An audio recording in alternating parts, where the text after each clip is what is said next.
Co to je?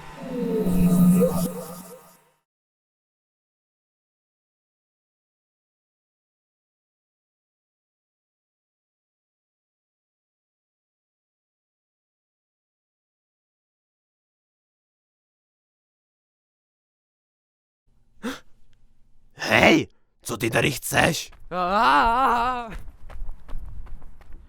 Bože, co to bylo? Ono to na mě mluvilo a sahalo.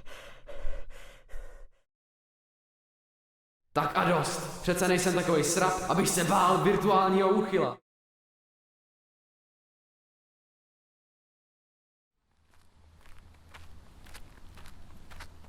Tak hele, hňupe, ty mi teď řekneš, jak se dostanu z tohohle pryč a já tě za oplátku potom nesmažu.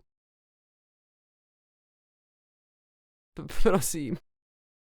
OK, je to jednoduchý. Vidíš tamhle ten portál? Pane bože, tamhle.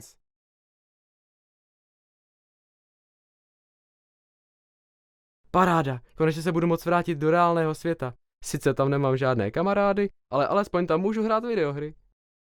Dávej ale pozor, tenhle portál už dlouho nikdo nepoužíval, tak se může stát, že prostě nebude fungovat.